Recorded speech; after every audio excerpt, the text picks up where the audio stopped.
Hello मेरे प्यारे novels lover. Rudra एक तलवार मास्टर के एक नए अध्याय पे आप लोग का स्वागत है। यह कहानी मेरे द्वारा एडिटेड और ट्रांसलेटेड है। अगर कहानी आपको पसंद आए तो लाइक करें, शेयर करें और प्यारा सा कमेंट करना ना भूलें। आगे की कहानी जल्दी पाने के लिए कृपया चैनल को सब्सक्राइब करें। धन्यवाद। रुद्र, आसपास कोई है? राजीव ने आश्चर्य से रुद्र की ओर देखा, लेकिन उसके चेहरे पर खुशी के भाव थे। रुद्र ने सिर हिलाया, ठीक है, यहाँ से ज्यादा दूर नहीं एक ही व्यक्ति है। आवाजों से लगता है कि वह हमारी ओर आ रहा है। तुम्हारा ख्याल है कि वह कितना ताकतवर है? अगर वह पृथ्वी संत मास्टर है तो हम मुसीबत में पड़ जाएंगे। राजीव के चेहरे पर अब गंभीरता थी। रुद्र ने सहजता से राजीव के कंधों पर थपथपाया, तुम चिंता मत करो। 50 वर्ष से कम आयु के पृथ्वी संत मास्टरों की संख्या काफी कम है। ऐसा कैसे हो सकता है कि उससे मिलना इतना आसान हो? चलो देखते हैं कि यह व्यक्ति कितना शक्तिशाली है और हम उसका टोकन कैसे प्राप्त करेंगे। रुद्र और राजीव चलते रहे। थोड़ी देर और चलने के बाद वे जल्दी ही दूसरे व्यक्ति के पास पहुंचे। वह आदमी लंबा लेकिन दुबला पतला मध्यम आयु का आदमी लग रहा था, जो पूरी तरह से गंदा दिख रहा था और काफी दुखी था। पेड़ की शाखाओं ने उसके कपड़ों को पहले ही काट दिया था, जिससे उसके नीचे खून से सने खरोंचे दिखाई दे रही थीं। स्पष्टतः उन्होंने पर्यावरण से बहुत अधिक कष्ट उठाया था। जब मध्यम आयु वाले व्यक्ति ने देखा कि आसपास कोई है तो वह तुरंत सतर्क हो गया। अगले ही क्षण उसने अपना संत शस्त्र निकाल लिया, लेकिन जैसे ही उसने देखा कि उसके सामने खड़े दोनों युवक मात्र हैं, उसकी सतर्कता तुरंत कम हो गई। हाँ, आधे दिन के बाद मैं अंततः लोगों से मिल पाया।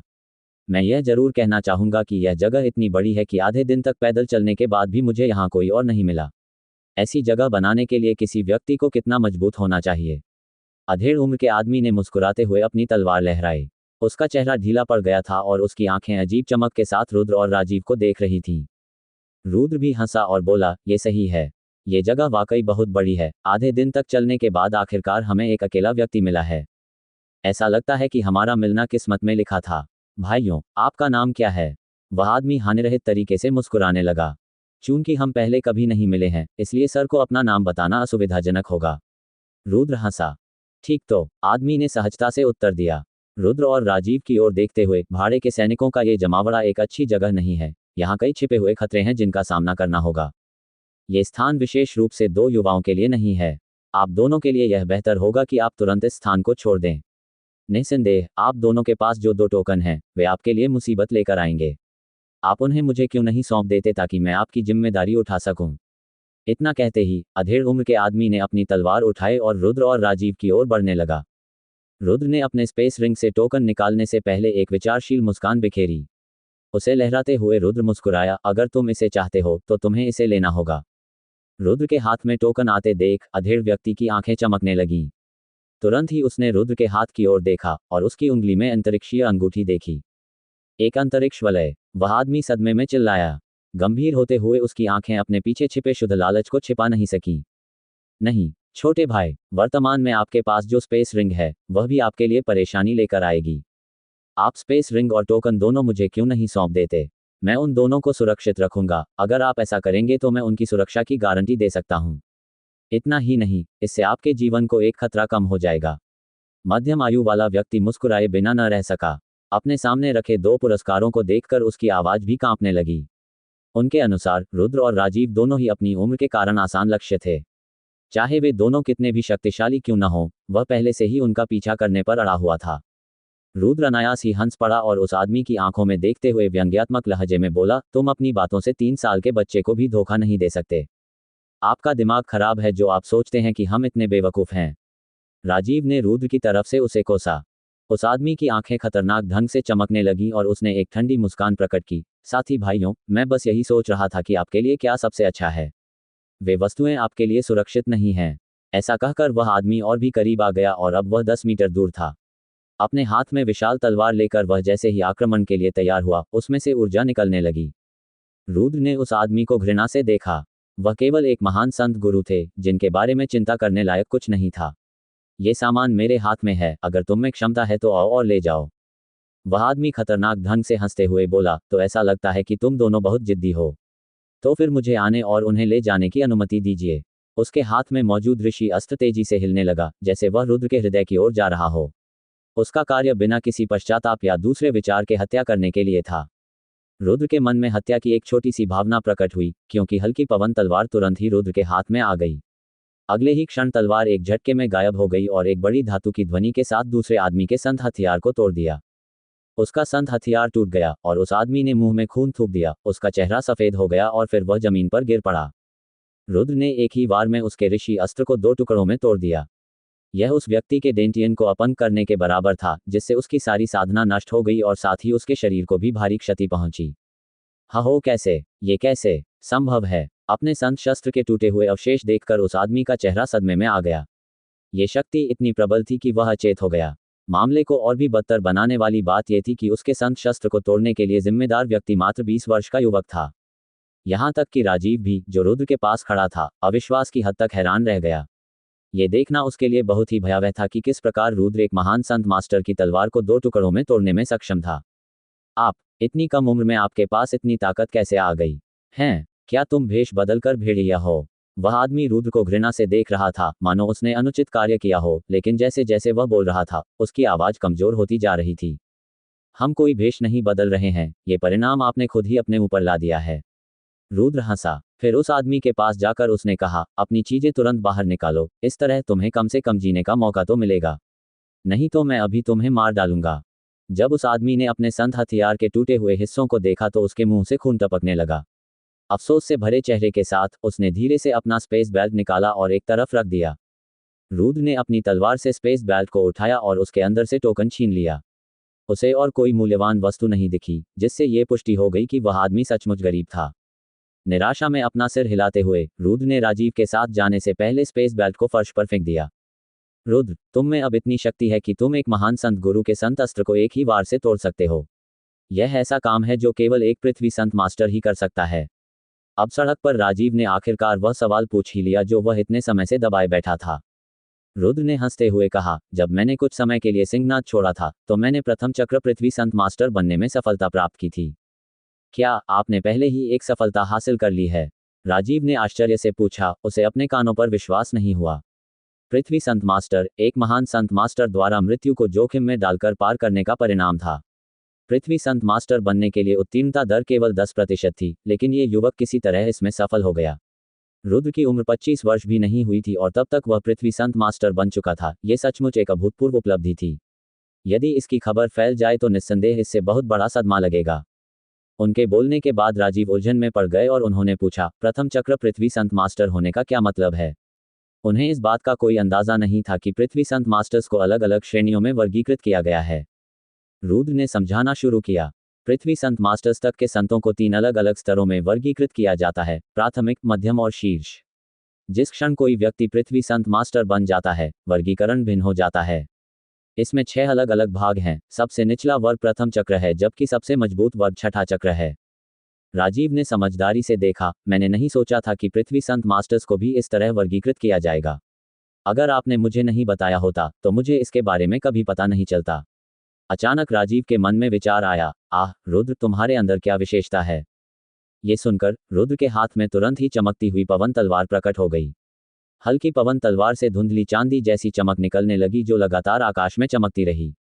ऐसा लग रहा था मानो वह तलवार क्यूई के साथ एक अत्यंत तेज तलवार बना रहा था, और जिस क्षण तलवार क्यूई ने राजीव के शरीर को छुआ, उसे तुरंत ऐसा महसूस हुआ जैसे हजारों तलवारें उसे काट रही हों, जिससे उसे अवांछनीय रूप से दर्दनाक अनुभूति हो रही थी। मेरी संत शक्ति में कोई विशेषता नहीं है, ये सब शुद्ध तलवार क्यूई है, रुद्र ने कहा। तलवार क्यू किसी भी तरह से दुर्लभ नहीं थी, व्यावहारिक रूप से हर कोई इसके बारे में जानता था।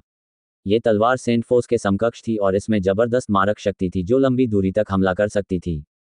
सच्ची तलवार क्यू कुछ ऐसी दिखती थी।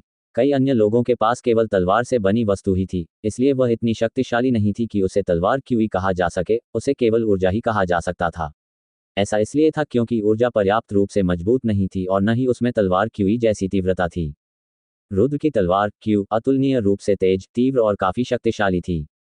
सच्ची तलवार क्यूई की प्रतिकृति वाली संघनित ऊर्जा की तुलना में अधिक दूरी तक प्रहार करने में सक्षम थी। इसके अलावा सच्ची तलवार क्यूई के उपयोग के लिए तलवार की आवश्यकता नहीं होती, इसके बजाय कोई व्यक्ति पेड़ या चट्टान को काटने के लिए अपनी उंगली का उपयोग कर सकता था। रुद्र को पता नहीं था कि कब उसकी संत शक्ति उसकी ऊर्जा को सच्ची तलवार क्यूई में बदलने में सक्षम हो गई थी। ऐसा लग रहा था कि यह एक जन्मजात बात थी। इसका श्रेय केवल उसके अंदर की तलवार आत्माओं को ही दिया जा सकता है। तलवार QE की कितनी मजबूत मात्रा है, यह बाकी सभी से पूरी तरह से अलग है। ऐसा लगा जैसे यह अग्नि संत बल के हमले के समान शक्तिशाली था। राजीव हॉर्न उठा। दोनों ने 4 घंटे तक बातचीत जारी रखी और जंगल में घूमते रहे, जब तक कि वे हाल ही में हुए युद्ध के मैदान पर नहीं पहुंच गए। जमीन खून से भरी हुई थी और पास में चोटों से भरी 2 लाशें पड़ी थीं। चोटों से यह पता चलता है कि यह काम इंसानों ने किया है। और ज्यादा दूर नहीं थे उनके अंतरिक्ष बेल्ट।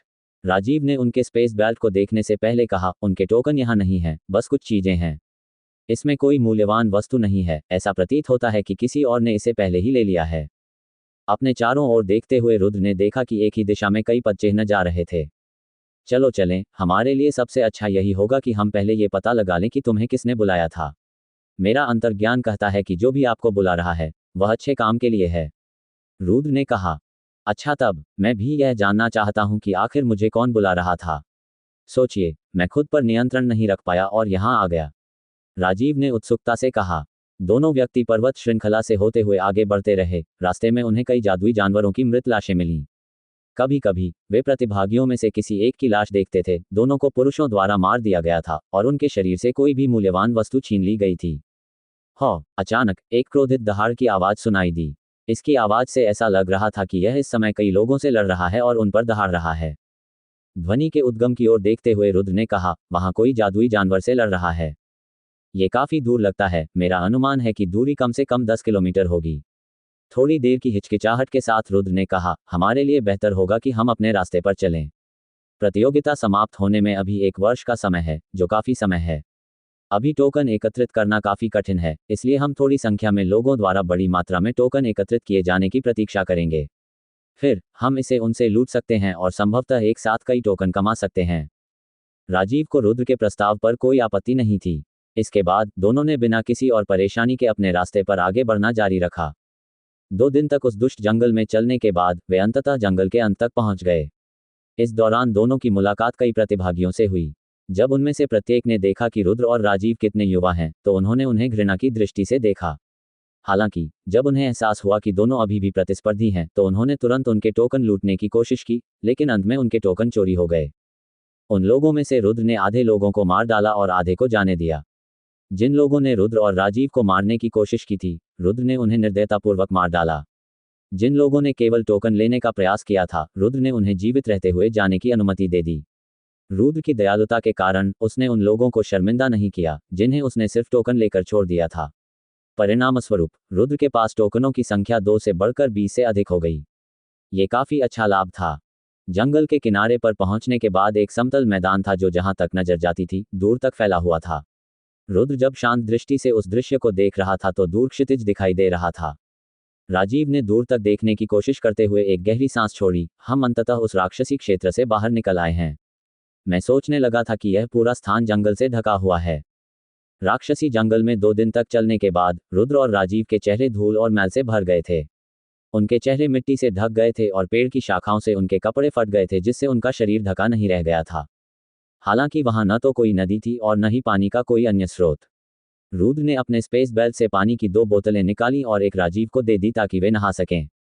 नए कपड़े पहनकर वे एक बार फिर यात्रा पर निकल पड़े। जब दोनों 4 घंटे तक पूर्व की ओर बढ़ते रहे, तो 3 आकृतियां रुद्र और राजीव की ओर दौड़ती हुई दिखाई दी। रुद्र और राजीव ने उन पर कोई ध्यान नहीं दिया और अपने रास्ते पर चलते रहे। जब राजीव को पता चला कि रुद्र एक पृथ्वी संत गुरु है, तो अब जब भी कोई उनके पास आता था तो उन्हें बहुत अधिक चिंता नहीं होती थी। तीनों व्यक्ति तुरंत उन दोनों के पास से उड़कर निकल गए और जैसे ही वे आगे बढ़े, वे अचानक उनके सामने रुक गए। 3 व्यक्तियों में से 2 की उम्र लगभग 40 वर्ष थी, जबकि अन्य 30 वर्ष का युवक लग रहा था। उनमें से प्रत्येक ने रुद्र की ओर एक ठंडी निगाह से देखा।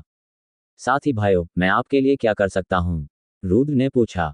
ये देखकर कि रुद्र और राजीव दोनों युवा थे, लेकिन उनके चेहरे पर शांति थी, जैसे कि वे कुछ जानते हों, तीनों पुरुषों ने तुरंत अनुमान लगाया कि रुद्र कोई साधारण व्यक्ति नहीं था और उन्होंने अभी उन पर हमला नहीं किया। उन तीनों ने एक दूसरे की आंखों में देखा। फिर 30 वर्षीय युवक ने मुस्कुराते हुए अपने हाथों को एक साथ जोड़ते हुए कहा, मैं कह सकता हूं कि साथी भाई साधारण लोग नहीं हैं, लेकिन अंत में आप केवल 2 लोग हैं।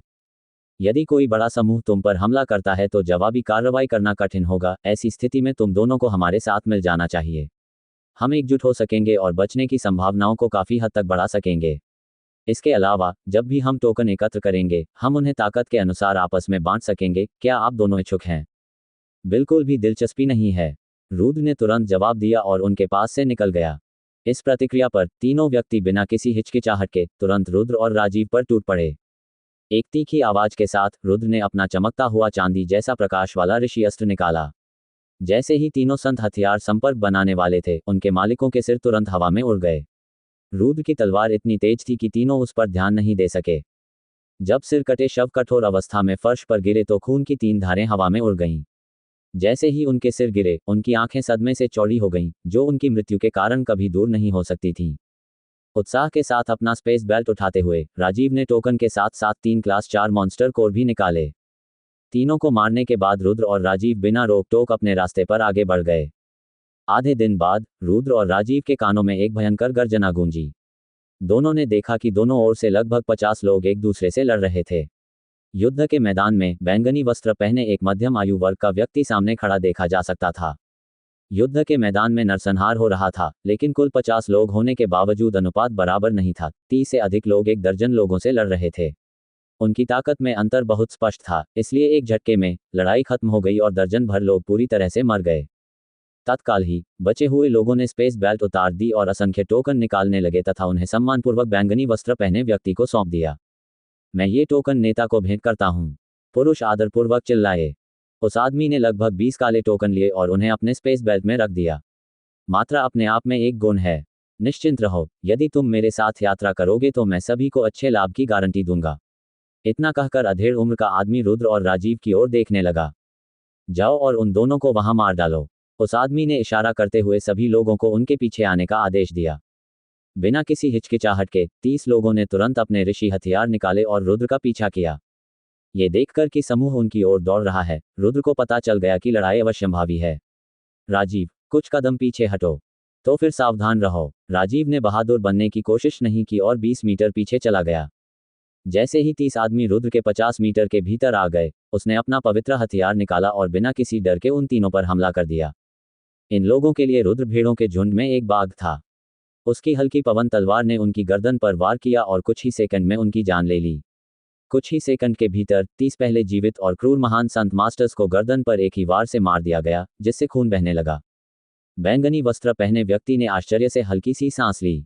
एक क्षण में एक बैंगनी रंग की प्रकाश की रेखा आगे बढ़ती हुई दिखाई दी, जो रुद्र से 20 मीटर दूर पुनः प्रकट हुई।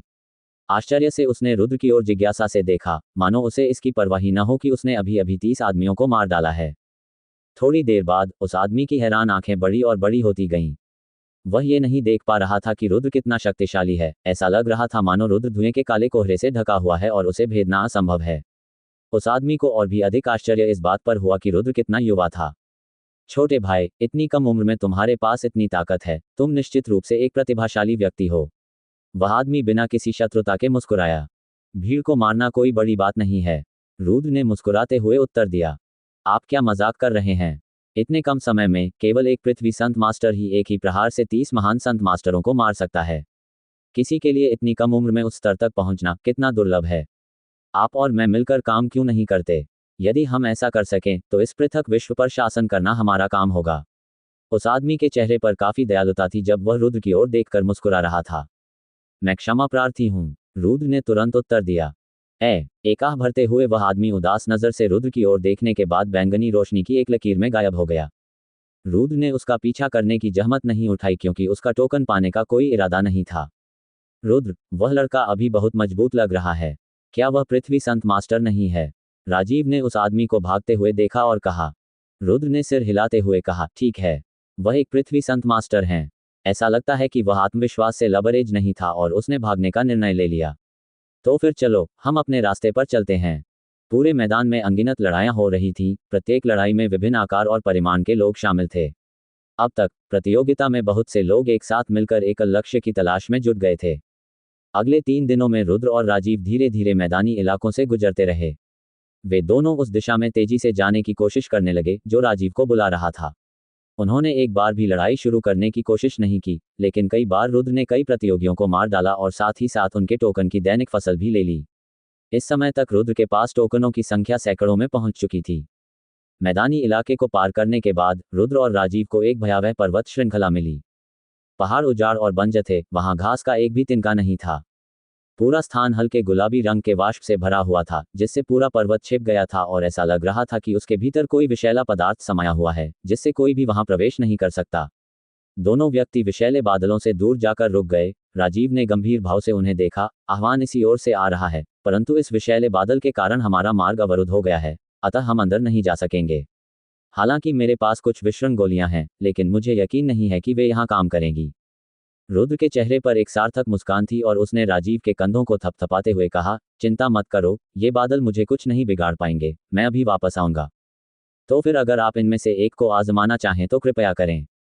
ऐसा कहकर राजीव ने एक छोटी बोतल निकाली और उसमें से एक छोटी औषधीय गोली निकालकर उसे रुद्र को थमा दिया।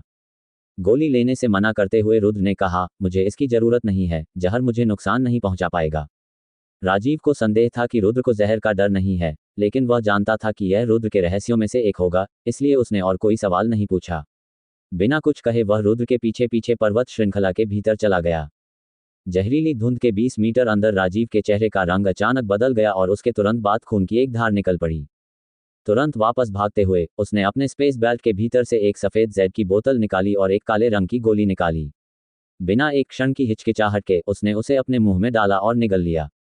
गोली निगलने के बाद राजीव के चेहरे का रंग हल्का हो गया और फिर वह जहरीले कोहरे को गंभीरता से देखने लगा। यह जहर बहुत तेज है। हम जितना अधिक गहराई में जाएंगे, यह उतना ही अधिक मजबूत होता जाएगा। मैंने पहले ही अपनी सर्वोत्तम विषण गोली का उपयोग कर लिया है, लेकिन फिर भी मुझे डर है कि यह मुझे 50 मीटर से अधिक दूरी तक सुरक्षा नहीं दे पाएगी। तो फिर हम इस जगह में प्रवेश करने में असमर्थ हैं। रुद्र चुपचाप अपने स्पेस बेल्ट से पानी की कैंटीन निकाल लाया। उसने अपनी कलाइयों को काटकर खून को कैंटीन में टपकाना शुरू कर दिया। रुद्र, आखिर तुम क्या कर रहे हो? रुद्र की हरकत देखकर राजीव आश्चर्य से चिल्ला पड़ा। रुद्र ने राजीव को कैंटीन सौंपने से पहले अपनी कलाई पर एक साधारण पट्टी और जड़ी बूटियां बांधी। मेरा खून जहर के लिए सबसे अच्छी रामबाण दवा है, इसे पी लो। राजीव के चेहरे पर अविश्वास का भाव था जब वह बोल रहा था। क्या कहा तुमने? क्या मेरी सुनने की शक्ति कम हो रही है? आपका खून सबसे अच्छा रामबाण है, ऐसा कैसे हो सकता है? राजीव के चेहरे पर ऐसा आश्चर्य था मानो उसने अभी अभी कोई नई दुनिया खोज ली हो। राजीव के चेहरे पर आश्चर्य देखकर रुद्र ने मुस्कुराते हुए कहा, मैंने बहुत पहले ही 1000 प्रतिरक्षा प्राप्त कर ली है। इस दुनिया में बहुत कम जहर हैं जो मुझे घायल कर सकते हैं। 1000 प्रतिरक्षा? क्या इस दुनिया में ऐसी कोई चीज थी? राजीव कुछ संदेह से देखता रह गया। स्पष्टतः उसने ऐसी बात कभी नहीं सुनी थी। इसे पी लो, इस तरह हम इस जहरीले धुंध में चल सकेंगे। रुद्र बिना कोई स्पष्टीकरण दिए बोला। ठीक है, तो फिर देखते हैं कि आपका ये खून कितना कारगर है। राजीव ने कैंटीन ले ली और उसमें भरा सारा खून पी गया। जैसे ही रक्त उसके शरीर में प्रवेश किया, एक अजीब ऊर्जा उसके पूरे शरीर में फैल गई और राजीव के शरीर में बचा हुआ जहर बाहर निकल गया। अपने शरीर में परिवर्तन महसूस करके राजीव का चेहरा चौंक गया। रुद्र, तुम्हारे रक्त में सचमुच विषण करने वाला प्रभाव है। यह मेरे पास मौजूद विषण गोलियों से भी अधिक शक्तिशाली है। मैं गारंटी दे सकता हूं कि अगर आप अपना खून बेचेंगे तो बहुत ज्यादा मुनाफा कमा पाएंगे। ये सुनकर रुद्र को समझ नहीं आया कि हंसे या रोए। ठीक है, चलो जल्दी करो और आगे बढ़ो। रुद्र का खून पीने के बाद जहरीला बादल अब राजीव को परेशान नहीं कर रहा था। रुद्र राजीव के पीछे पीछे चला। दोनों पहाड़ की गहराई में आगे बढ़ते रहे। उनके प्रत्येक कदम के साथ जहर और अधिक विषाक्त होता गया, यहाँ तक कि बादल के घने होते जाने के कारण उनकी दृश्यता भी अत्यंत सीमित हो गई। यहाँ तक कि जब विषाक्तता लगातार बढ़ती गई और पहली बार महसूस की गई मात्रा से कम 10 गुना बढ़ गई, तब भी इसका उन दोनों पर कोई प्रभाव नहीं पड़ा। इससे राजीव को यह देखकर आश्चर्य हुआ कि रुद्र का खून कितना प्रभावशाली था। कॉल के बाद राजीव और रुद्र एक सीधी रेखा में उस ओर चल पड़े। कभी कभी उनका सामना कुछ विषैले जादुई जानवरों से होता था, लेकिन रुद्र उन्हें तुरंत मार देते थे। जहरीले बादल के भीतर 6 घंटे तक चलने के बाद रुद्र और राजीव अंततः एक ऐसे क्षेत्र में पहुंचे जो बादल से प्रभावित नहीं था। उनकी आंखों के ठीक सामने एक सुंदर घाटी थी जो हरे भरे घास के मैदानों से भरी हुई थी। बाहर की बंजर भूमि की तुलना में यह क्षेत्र जीवन के प्रचुर अवसरों से भरा हुआ था। अचानक राजीव गंभीर हो गया। अरे यार, कॉल तो गायब हो गई। मैं अब इसे महसूस नहीं कर सकता। ये सुनकर रुद्र का दिल धड़क उठा। यह उनके लिए एक अच्छा शगुन था। अपने सामने के दृश्य को देखते हुए वह सोचने लगा, चलो इस क्षेत्र की खोज करते हैं। मुझे यकीन है कि कॉल इसी जगह से आ रही है। कुछ देर सोचने के बाद राजीव ने कहा, ठीक है, चलो अभी खोजते हैं और देखते हैं कि कुछ मिल पाता है या नहीं। इसके साथ ही रुद्र और राजीव ने पूरे ग्रीनलैंड्स को देखना शुरू कर दिया, इस उम्मीद में कि वे उस एहसास को पा सकें जो राजीव ने इस क्षेत्र में प्रवेश करने से पहले महसूस किया था। रुद्र, जल्दी आओ, मुझे कुछ मिला है। अचानक कुछ दूर से राजीव की आवाज सुनाई दी। उसकी आवाज सुनकर रुद्र तुरंत राजीव की ओर दौड़ा। उसने देखा कि राजीव एक बहुरंगी सरनी के ठीक बगल में खड़ा है, जिसमें से धीरे धीरे हल्की मात्रा में शक्ति निकल रही थी। यह एक अंतरिक्ष द्वार है, रुद्र आश्चर्य से बोला। उसने यह नहीं सोचा था कि इस जहरीली पर्वत श्रृंखला के भीतर एक अंतरिक्ष द्वार होगा। दोनों ने एक क्षण के लिए स्पेस गेट की ओर देखा, फिर राजीव ने कहा, क्यों न हम आगे बढ़ें। राजीव के प्रस्ताव को मानने से पहले रुद्र को कुछ देर हिचकिचाहट हुई। तुरंत ही रुद्र ने स्पेस गेट को शक्ति प्रदान करने के लिए 5 क्लास 5 मॉन्स्टर कोर जमा कर दिए। जैसे ही द्वार खुले, दोनों तुरंत ही उसमें से चले गए। अंतरिक्ष द्वार से गुजरने के बाद दोनों व्यक्तियों को अचानक एक खूबसूरत दुनिया का सामना करना पड़ा, जहां विभिन्न किस्मों के पौधे देखे जा सकते थे और विभिन्न अद्भुत सुगंधों को सूंघा जा सकता था। प्रत्येक सांस के साथ दोनों को स्वयं को शांत महसूस हो रहा था। अचानक रुद्र को अपने ऊपर कुछ महसूस हुआ और उसने ऊपर देखा। उसकी आंखें तुरंत चौड़ी हो गईं और उसके जबड़े आश्चर्य से खुले रह गए। एक विशाल महल 100 मीटर ऊपर हवा में तैर रहा था। इस स्थान से निकलने वाली उपस्थिति असामान्य थी, मानो यह कोई मंदिर हो जो हमेशा से बाहरी दुनिया से कटा हुआ रहा हो। ये किसी भी चीज से पूरी तरह से अनासक्त था और हवा में स्वतंत्र रूप से तैर रहा था। जो कोई भी इसे देखता, वह इस पर विश्वास नहीं कर पाता और सचमुच हैरान हो जाता। राजीव ने रुद्र की ओर देखा और तुरंत उसकी प्रतिक्रिया भी रुद्र जैसी ही थी। जब वह मंदिर की ओर देख रहा था तो उसकी दोनों आंखें बड़ी हो गईं और उसके चेहरे पर विस्मय का भाव छा गया। तभी एक सफेद वस्त्र पहने बुजुर्ग व्यक्ति आसमान से नीचे आया और रुद्र और राजीव के सामने जमीन पर गिर पड़ा। इस बुजुर्ग ने अपने सफेद बालों को अपनी पीठ के पीछे एक लंबे चाबुक की तरह बांध रखा था। उसके पूरे शरीर से एक शांत भाव झलक रहा था और ऐसा लग रहा था मानो वह अमर हो। बुजुर्ग के चेहरे पर एक सौम्य मुस्कान थी जब वह बोल रहे थे, सम्मानित अतिथिगण, हमारे स्वामी ने पहले ही काफी देर तक प्रतीक्षा की है, मुझे आपको अंदर ले जाने की अनुमति दें। दोनों में से किसी के भी उत्तर का इंतजार करने से पहले उस व्यक्ति ने अपने हाथ हिलाए, जिससे ऊर्जा का एक बुलबुला रुद्र और राजीव के ऊपर से गुजरा और फिर वे मंदिर की ओर हवा में तैरने लगे। इस बिंदु तक रुद्र और राजीव दोनों अवाक और स्तब्ध थे। जब तक दोनों को होश आया, वे मंदिर के द्वार के भीतर पहुंच चुके थे।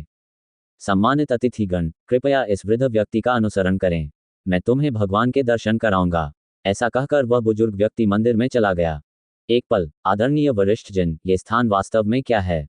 रुद्र जल्दी से चिल्लाया। बुजुर्ग के शब्दों ने उसे पहले ही इस हद तक भ्रमित कर दिया था कि वह स्थिति को लेकर पूरी तरह से चकित था। ये बूढ़ा आदमी केवल भगवान के लिए सम्मानित अतिथियों का स्वागत करने के लिए यहाँ आया था। बाकी सब कुछ जैसे बारीक विवरण भगवान के उत्तर के लिए छोड़ देना बेहतर होगा। बुजुर्ग व्यक्ति एक दयालु दादा की तरह हंसा। सम्माननीय वरिष्ठ जन, क्या आप निश्चित हैं कि आपने गलत व्यक्ति का स्वागत नहीं किया है?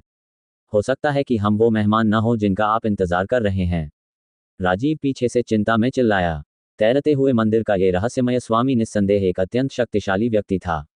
यदि वे दोनों वे नहीं थे जिनका वह इंतजार कर रहा था, तो उनके साथ क्या होगा यह एक रहस्य था। राजीव की बात सुनकर बुजुर्ग हंसने से खुद को रोक नहीं पाए। तुम्हारे हिसाब से भगवान किस तरह के व्यक्ति हैं?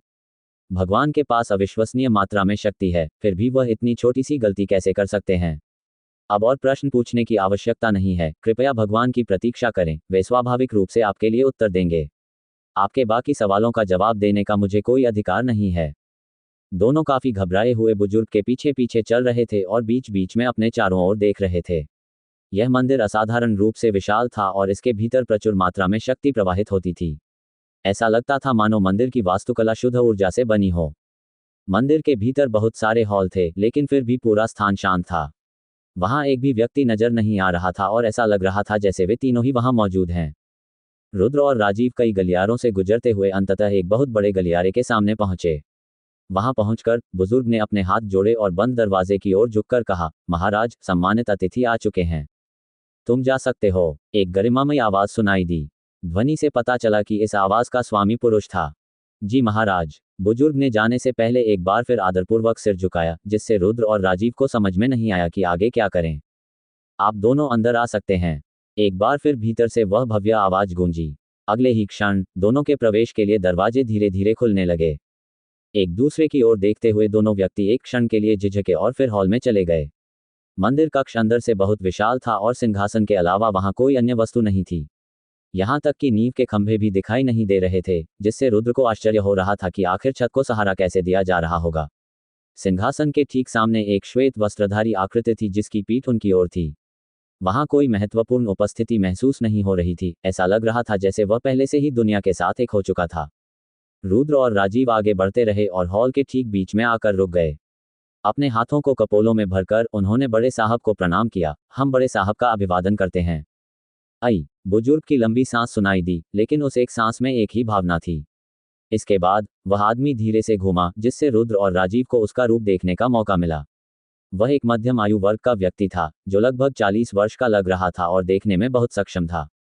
श्वेत वस्त्रधारी व्यक्ति ने राजीव की ओर एक विचित्र दृष्टि से देखा, जो विश्व अंतरिक्ष के ढांचे को भेदने तथा बिना किसी दोष के समय को देखने में सक्षम प्रतीत हो रही थी।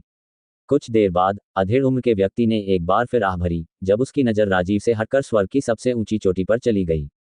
5000 साल बाद, नवीन, आखिरकार मुझे तुम्हारा वंशज मिल गया है। मैं आखिरकार तुम्हारी अंतिम इच्छा पूरी कर सकती हूँ। 5000 साल। ये सुनकर रुद्र और राजीव दोनों हैरान रह गए। क्या ये संभव है कि यह 40 वर्षीय व्यक्ति वास्तव में 5000 वर्ष पुराना संकी व्यक्ति था? इसके बाद की बातें दोनों ने नहीं सुनी। आई जैसे अतीत की कोई बात याद आ गई हो, उस आदमी ने एक और सांस ली और फिर राजीव की ओर मुस्कुराया। बच्चे, इधर आओ। राजीव घबराकर धीमी गति से आगे बढ़ा और बोला, वरिष्ठ। आदमी के खाली हाथ में एक गहरे हरे रंग का जेड टुकड़ा देखा जा सकता था। जिस क्षण राजीव ने जेड का टुकड़ा देखा, उसकी आंखें उस पर चिपक गईं। मेरे बच्चे, क्या अब तुम्हें एक अजीब तरह की पुकार महसूस हो रही है, जिसके कारण तुम्हें लगता है कि तुम स्वतंत्र रूप से सोचने में सक्षम नहीं हो? वह आदमी धीमी आवाज में राजीव से बोला। हाँ सीनियर। अब भी राजीव की नज़र जेड के टुकड़े पर ही टिकी थी। यह जेड का टुकड़ा 5000 वर्षों से मेरे पास है और मुझे आपके पूर्वज ने दिया था। यह उनके जीवन भर के कार्यों का संचय है। उन्होंने मुझसे कहा कि यदि एक दिन मुझे उनके वंशजों में से कोई मिले तो मैं उसे यह जेड का टुकड़ा दे दूंगा।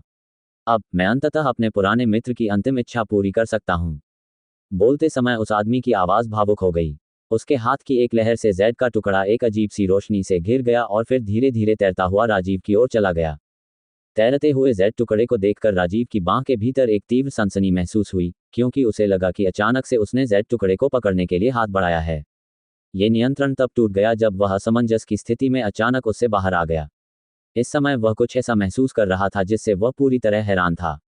राजीव कुछ क्षण असमंजस में सोचता रहा, फिर उसने सफेद वस्त्रधारी व्यक्ति की ओर देखा, जिसके स्वर में संदेह था। वरिष्ठ, क्या ये जेड का टुकड़ा वास्तव में मेरे पूर्वज का था? मेरे पूर्वज कौन थे? क्या ये संभव है कि आपको गलत व्यक्ति मिल गया है? मैंने अपने पूरे जीवन में अपने पूर्वजों के बारे में कभी नहीं सुना है। आई अधेड़ उम्र के व्यक्ति ने शिकायत के साथ एक बार फिर आह भरी और फिर बुदबुदाया। नवीन, मैंने नहीं सोचा था कि 5000 साल बाद तुम्हारे वंशज तुम्हें भूल जाएंगे। अधेड़ उम्र का आदमी मानो दिल टूटा हुआ था, राजीव की ओर देखने लगा। मेरे बच्चे, तुम्हारा नाम क्या है? वरिष्ठ, मेरा नाम राजीव है। राजीव ने उत्तर दिया। राजीव, राजीव है ना? एक अच्छा नाम। उस व्यक्ति ने एक क्षण सोचा और फिर बोला, मेरे बच्चे, मुझे ये बताने दो कि 5000 साल पहले तुम्हारे रत्नाकर परिवार की स्थिति कैसी थी। वह व्यक्ति गहरी सोच में डूब गया और फिर उसने अपना सिर आसमान की ओर उठाया, जैसे उसे कुछ याद आ रहा हो। 5000 साल पहले आपका रत्नाकर परिवार एक बहुत ही प्रभावशाली कबीला था। उस समय आपके रत्नाकर परिवार में एक ही प्रतिभा थी। 30 वर्ष की आयु तक वह पृथ्वी संत मास्टर क्षेत्र में सफलता प्राप्त करने में सक्षम हो गया। वह आपके पूर्वज हैं नवीन। आपके पूर्वज और मेरी मुलाकात संयोग से हुई थी, लेकिन हम जल्द ही अच्छे दोस्त बन गए। हमने मिलकर एक भाड़े का समूह बनाया और एक साथ कई चीज़ों का अनुभव किया। हमने एक साथ लड़ाई लड़ी और एक साथ मारे, कई लड़ाइयाँ लड़ी और यहाँ तक कि एक साथ खतरों से भी भागे। आपके पूर्वज और मैं जल्द ही अच्छे मित्र बन गए, यहाँ तक कि मृत्यु भी हमें एक दूसरे से अलग नहीं कर सकती थी।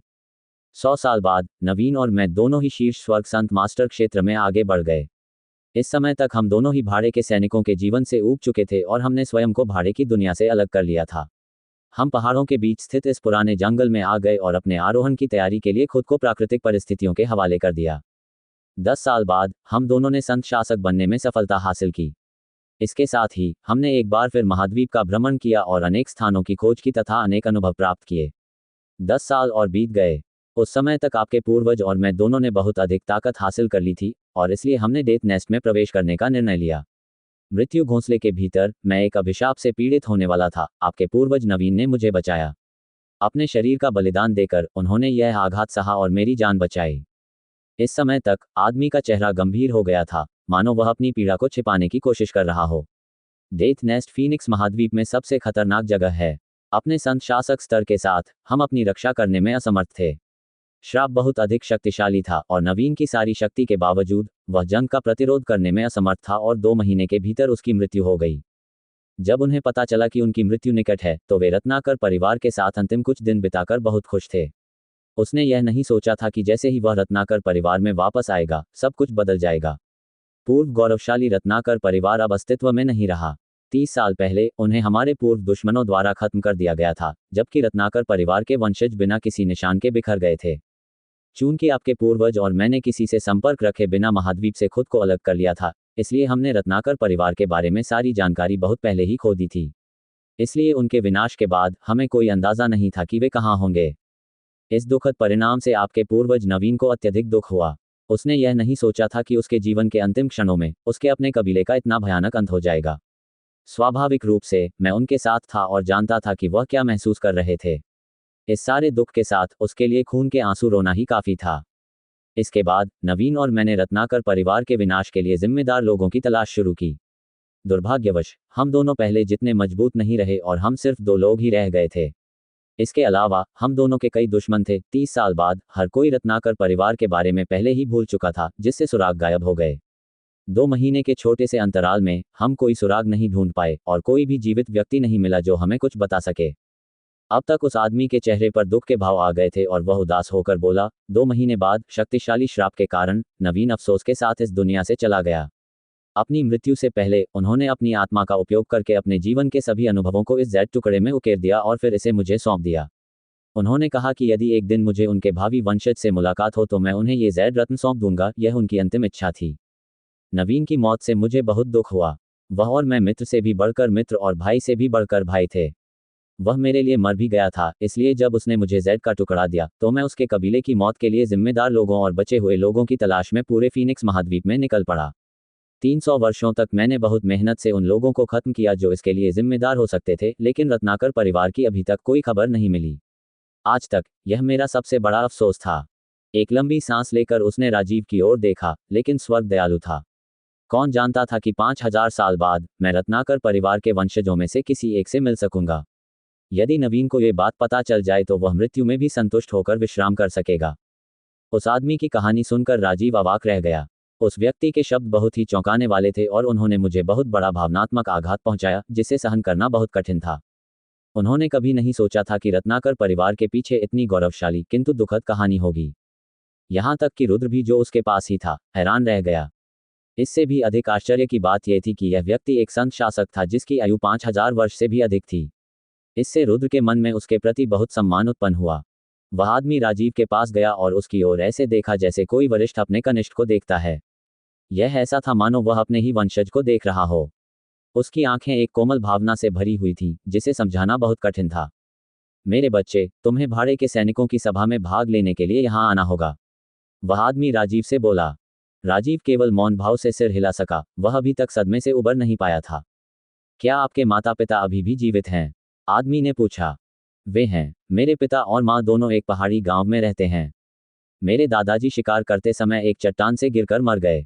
उस आदमी ने पश्चाताप में आह भरते हुए कहा, भाड़े के सैनिकों की सभा समाप्त होने के बाद कृपया मुझे आपके परिवार के पास वापस जाने की अनुमति दें। मैं नवीन की जगह उनकी देखभाल करूंगा। मैं किसी भी हालत में नवीन के वंशजों को ऐसा कड़वा जीवन जीने की इजाजत नहीं दे सकता। उनके भाई के तौर पर यह अक्षम्य है। मैं उनका बहुत आभारी हूं। ये वरिष्ठ को धन्यवाद देता है। राजीव बहुत खुश हुआ। इस व्यक्ति के साथ उसके परिवार के लिए एक सहज और सौभाग्यपूर्ण जीवन उसकी पहुंच में होगा। आखिरकार यह आदमी एक 5000 साल पुराना संत शासक था और कई स्वर्गीय संत गुरु उसे अपने भगवान के रूप में सम्मान देते थे। इस विशेषज्ञ के साथ उनके परिवार का जीवन सुचारू रूप से चलेगा। उस आदमी के चेहरे पर उदासी धीरे धीरे गायब हो गई और वह मुस्कुराया। मेरे बच्चे, तुम्हारे पूर्वज और मैं सबसे अच्छे दोस्त थे। मुझे वरिष्ठ कहने की कोई जरूरत नहीं है। अगर आपको कोई आपत्ति न हो तो कृपया मुझे गौरव अंकल कहें। हाँ, गौरव अंकल, राजीव ने आदरपूर्वक कहा। उस आदमी की मुस्कान और भी गर्म हो गई जब उसने कहा, मेरे बच्चे, तुम्हारी ताकत अभी भी काफी कमजोर है। अभी तो तुम मेरे साथ रहो। मैं अपनी सारी शक्ति लगा दूंगा ताकि तुम्हारी शक्ति बढ़ा सकूं। रत्नाकर परिवार का गौरवशाली युग लौटेगा या नहीं, यह आप पर निर्भर करेगा। अपने पूर्वज को निराश मत करो। इसके बाद राजीव मंदिर में ही रुक गया और उसके आग्रह के बावजूद रुद्र ने भी वहां रुकने से इनकार कर दिया। 2 वृद्धों के साथ रुद्र को अंतरिक्ष द्वार पर भेजा गया तथा वहां से उसे विषैले बादलों से भरी पर्वत श्रृंखला में वापस लाया गया। अपने आप को पुनः व्यवस्थित करने के बाद रुद्र घाटी से बाहर निकलने लगा। जैसे ही वह उस क्षेत्र से बाहर निकलने वाला था, रुद्र एक क्षण के लिए रुका और फिर घाटी में वापस जाकर एक सुनसान क्षेत्र में अपना तंबू स्थापित कर लिया। उसकी योजना बदल गई ताकि वह एक क्षण के लिए शांति से खेती कर सके। घाटी का वातावरण काफी अच्छा था। ये सुंदर और शांत था। फूल से फूल पर मंडराती कुछ तितलियों के अलावा वहां जीवन का कोई अन्य संकेत नहीं था। घाटी के चारों ओर आसमान में जहरीला बादल फैल गया और क्षेत्र गुलाबी रंग में रंग गया। गुलाबी बादल के चारों ओर घूमने के कारण कोई भी घाटी में प्रवेश नहीं कर सका। ऐसा लग रहा था मानो बादल पर्वत श्रृंखला की रक्षा कर रहा हो। जहर की विषाक्तता बहुत अधिक थी और कोई भी प्रतियोगी इस घाटी में प्रवेश नहीं कर सका। इसके अलावा ये स्थान अंतरिक्ष द्वार का काम भी करता था जो मंदिर तक जाता था। जो लोग मंदिर में आना चाहते थे उन्हें मंदिर के स्वामी की अनुमति लेनी पड़ती थी, इसलिए रुद्र को चिंतामुक्ति महसूस हुई। साधना करते समय कोई भी उन्हें परेशान नहीं कर सकता था, इसलिए उन्होंने साधना समाधि में गहराई से गोता लगाना शुरू कर दिया। रुद्र के दानतियन के भीतर तलवार आत्माएं बहुरंगी पत्थर के चारों ओर घूमती रहीं। पत्थर से एक अजीब मात्रा में ऊर्जा निकलती रही और तलवार आत्माओं के साथ मिल गई। प्रत्येक गुजरते सेकंड के साथ वे बड़े होते गए क्योंकि प्रकाश तलवार आत्माओं द्वारा अवशोषित कर लिया गया था। ये प्रक्रिया बहुत लंबी थी और यदि कोई परिवर्तन पर ध्यान नहीं देता तो उसे कभी इसका एहसास नहीं होता। रुद्र ने पर्वतों के भीतर लगभग 10 महीने साधना में बिताए। जैसे जैसे वे कुछ महीने बीतते गए, रुद्र ने अपना समय अपने तंबू में खेती करने और फूलों के बीच अपनी तलवार से अभ्यास करने में बिताया। यद्यपि उनकी शक्ति में अत्यधिक वृद्धि नहीं हुई, तथापि उनकी संत शक्ति का अधिक कुशल तरीके से प्रयोग नहीं किया जा सका, जिससे उनकी युद्ध शक्ति कई गुना बढ़ गई। प्रतियोगिता का पहला दौर समाप्त होने में 2 महीने से भी कम समय बचा था। रुद्र राजीव के लौटने की प्रतीक्षा करते हुए साधना कर रहा था, लेकिन तब तक उसके लिए प्रतीक्षा जारी रखना बहुत देर हो चुकी थी। शेष समय टोकन एकत्रित करने में व्यतीत करना पड़ा। स्पेस गेट पर पहुंचकर एक सांस छोड़ने से पहले उसने जमीन पर रहस्यमय संरचना को देखा। अपना सामान समेटने के बाद वह घाटी से चला गया। रुद्र ने स्पेस गेट पर व्यूह रचना का अवलोकन करने में एक दिन बिताया, लेकिन अत्यंत रहस्यमय पैटर्न के कारण उन्होंने हार मान ली। इसमें एक जटिल डिजाइन था और इसमें दुनिया के रहस्य जैसी बातें थीं। ऐसा लग रहा था मानो व्यूह का प्रत्येक प्रहार संसार के नियमों को चुनौती दे रहा था, जिससे रुद्र अपनी सीमित समझ के कारण उलझन में पड़ गया था। छोटी सी घाटी से निकलकर रुद्र विषैले बादल में भटकता हुआ उसी रास्ते पर चल पड़ा जब वह पहली बार राजीव के साथ यहाँ आया था। जहरीले बादल के कारण पहाड़ बिल्कुल बंजर हो गया था और वहां बहुत कम पौधे बचे थे। रुद्र को कभी कभी कुछ जहरीले पौधे मिल जाते थे, लेकिन वे बहुत ही दुर्लभ थे। जब वह 2 घंटे तक पर्वत श्रृंखला से होकर चला तो दूर से एक सरसराहट की ध्वनि आती हुई सुनाई दी। आवाज सुनकर रुद्र ने अपनी हरकतें रोक दी और तुरंत गंभीर भाव से शोर की ओर मुड़ा। घने बादलों के कारण वह 100 मीटर से भी कम दूरी तक देख पा रहा था। शीघ्र ही रुद्र की दृष्टि में एक बड़ी छाया दिखाई देने लगी। छायाएं एक धारा की तरह थीं, जिसमें प्रत्येक अलग छाया एक धारा में बह रही थी। काली आकृतियों को देखकर रुद्र का चेहरा बदल गया। वहां केवल एक अंगूठे के आकार की चींटी थी और हवा में पंखों के साथ मुट्ठी के आकार की कई अन्य चींटियां तेजी से उड़ रही थीं। तो ये भगवान को मारने वाली चींटियां हैं। रुद्र बिना किसी हिचकिचाहट के उनसे दूर भागने से पहले चिल्लाया। गॉडकिलर चींटियां महाद्वीप में बहुत प्रसिद्ध थीं। वे एक विचित्र प्रजाति थी जो वास्तव में जादुई जानवर नहीं थी। अपने आप में एक भी देवहत्यारी चींटी बहुत शक्तिशाली नहीं थी। जब वे बड़ी संख्या में एकत्र होते थे तो एक स्वर्गीय संत मास्टर भी घिर जाता था और अपनी जान गंवा देता था। अतः रुद्र जैसे पृथ्वी संत मास्टर के लिए कोई मौका नहीं होगा। गॉडकिलर चींटियां बहुत जहरीली जीव थीं और अधिकांश जहर के प्रति प्रतिरक्षित भी थीं। बहुत कम ही लोग उन्हें नुकसान पहुंचा पाते थे और उनकी बाहरी त्वचा बहुत मोटी और इस्पात की तरह सख्त होती थी। यदि किसी में शक्ति की कमी होगी तो वह उसे मार नहीं सकेगा। इसके अलावा ये गॉडकिलर चींटियां सेंट फोर्स को भी निगलने में सक्षम थीं। इस प्रकार जो कोई भी अपनी सुरक्षा के लिए सेंट फोर्स का उपयोग करेगा उसे इन चींटियों के लिए एक सजावटी वस्तु के अलावा और कुछ नहीं माना जाएगा। रुद्र को याद आया कि उसने अपनी किताबों में इनके बारे में पढ़ा था। उनमें से प्रत्येक इस बात पर सहमत था कि उनसे निपटने का सबसे अच्छा तरीका यह है कि जितना संभव हो सके भाग जाएं। गॉडकिलर चींटी के विष का अत्यंत तीव्र संवेदनाहारी प्रभाव होता है। जैसे ही किसी को काटा जाता है विष पूरे शरीर में फैल जाता है और व्यक्ति कमजोर महसूस करने लगता है। वे भाग नहीं सकते थे और केवल ईश्वर हत्यारी चींटियों का इंतजार कर सकते थे जो उनके शरीर को तब तक कुतरती रहती थीं जब तक कि हड्डियां भी खत्म न हो जाएं। यदि किसी को काट लिया जाए तो बचने की संभावना 0% है जब तक कि कोई चमत्कार न हो जाए। रुद्र पर्वत श्रृंखला से इतनी तेजी से उड़ गया जैसे हवा आग को भड़काती है। वह हजारों गॉडकिलर चींटियों से लड़ने की इच्छा नहीं रखता था। पीछे से देवहत्यारी चींटियों ने पहले ही रुद्र की उपस्थिति को भांप लिया था और उनका पीछा करना शुरू कर दिया था। पूरा झुंड इतनी तेजी से उसकी ओर बढ़ने लगा कि जो कोई भी ये सुनता उसके रोंगटे खड़े हो जाते। हवा में मुट्ठी के आकार वाली पंख वाली चींटियां जमीन पर रहने वाली चींटियों की तुलना में अधिक तेजी से चल रही थीं और उन्होंने रुद्र का पीछा उस गति से किया जो रुद्र की यात्रा की गति से कहीं अधिक थी। रुद्र की गति सबसे तेज थी जो वह यात्रा कर सकता था। पर्वत श्रृंखला के बीच से उड़ते हुए उसने तेजी से जाने की कोशिश की, लेकिन पृथ्वी संत मास्टर बनने के बाद गति में वृद्धि मिलने के बावजूद पहाड़ की खड़ी सतह इतनी उबड़ खाबड़ थी कि रुद्र के लिए उचित गति बनाना संभव नहीं था। ये किसी भी तरह से उन चींटियों से बेहतर नहीं था जो उस पर उड़ रही थीं। कुछ ही समय बाद रुद्र को कुछ देवहत्यारी चींटियों ने घेर लिया। बिना कोई विकल्प छोड़े उसने अपनी हल्की पवन तलवार निकाली और उन पर कई वार करने शुरू कर दिए। धातुमय ध्वनियों की एक श्रृंखला के साथ बड़ी संख्या में गॉड किलर चींटियां आसमान से गिरीं। उनके शरीर दो टुकड़ों में बंट गए और उनमें से काला खून बहने लगा।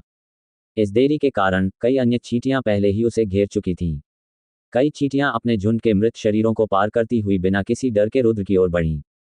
रुद्र की हल्की पवन तलवार लगातार बाहर की ओर घूम रही थी, जिससे न केवल चींटियों की प्रगति रुक गई, बल्कि धीरे धीरे घेरे से बाहर निकलने का रास्ता भी बन गया।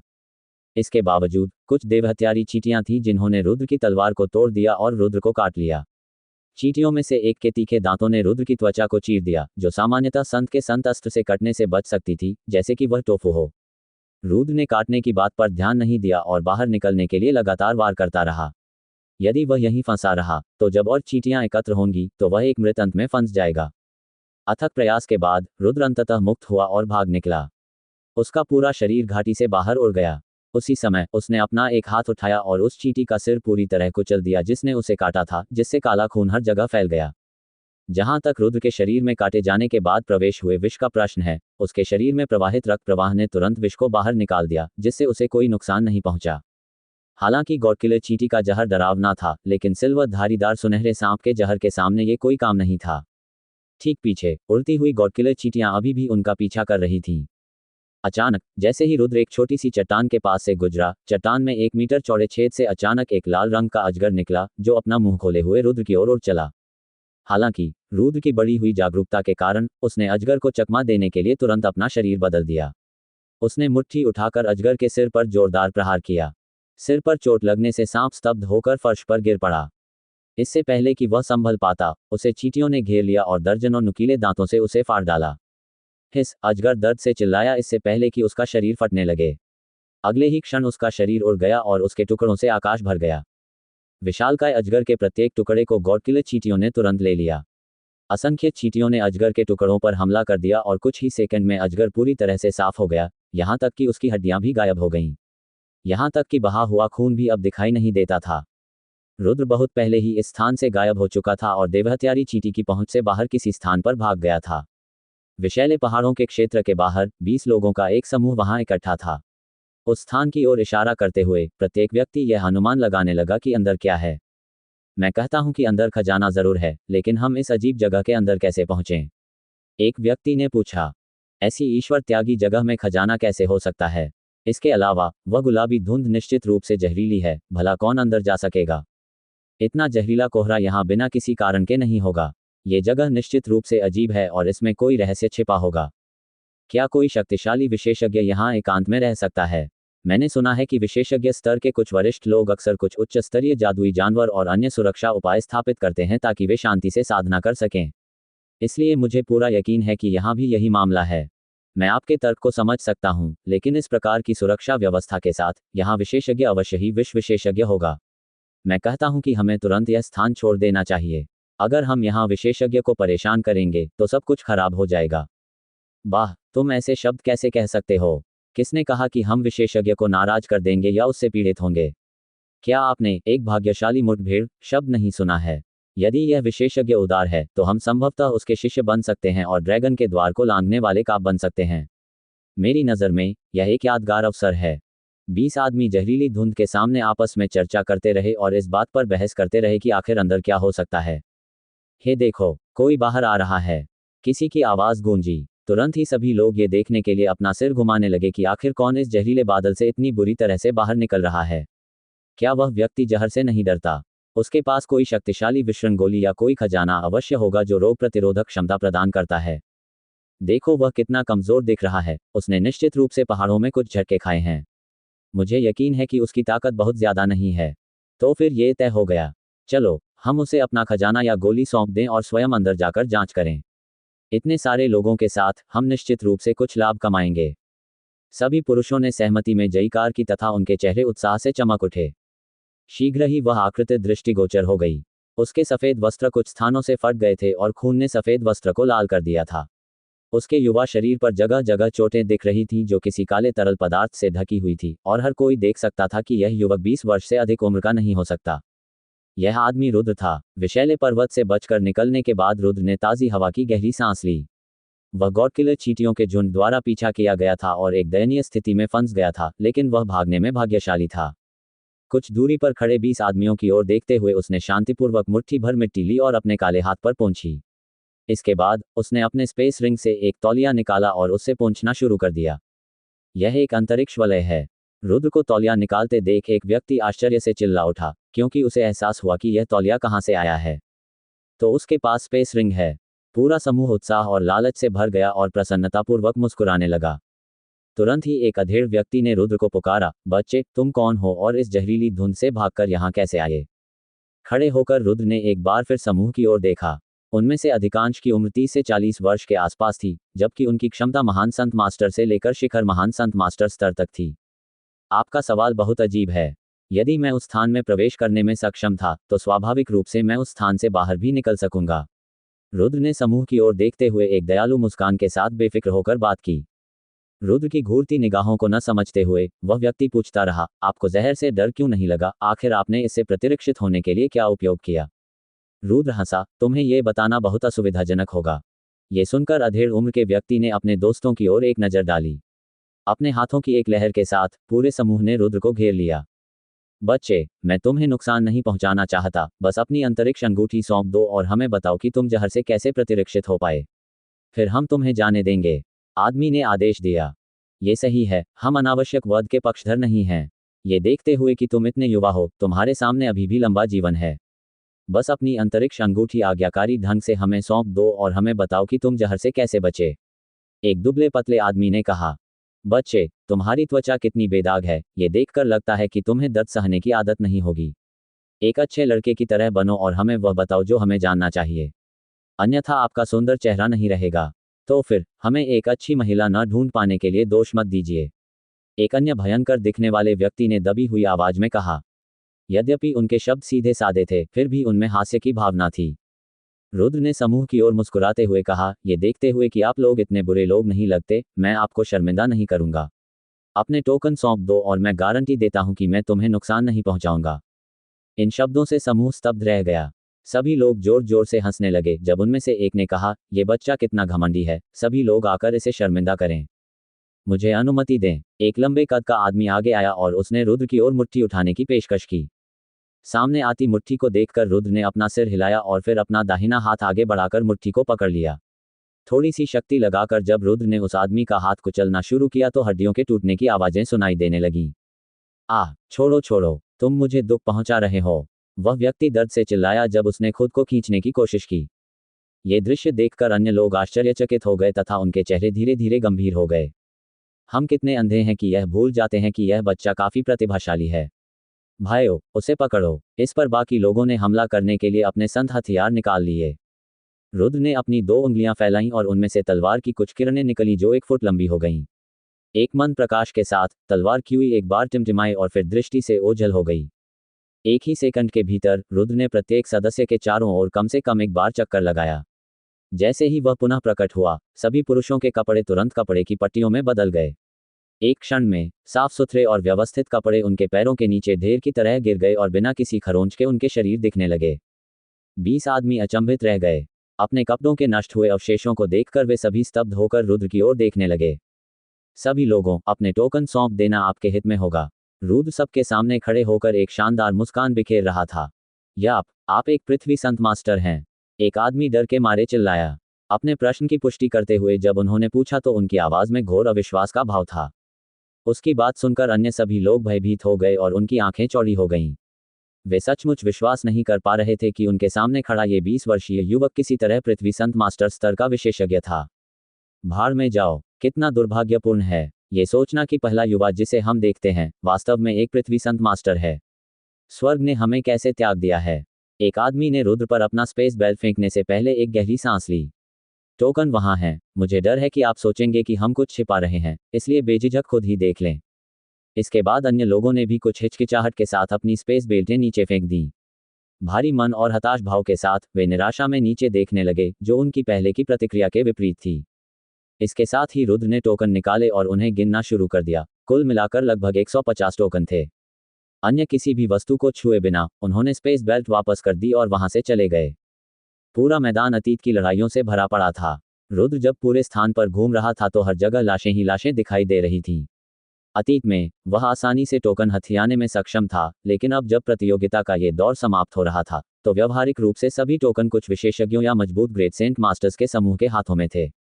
जो लोग अकेले या छोटे समूह के साथ यात्रा कर रहे थे उनसे टोकन का पूरा संग्रह पहले ही छीन लिया गया था।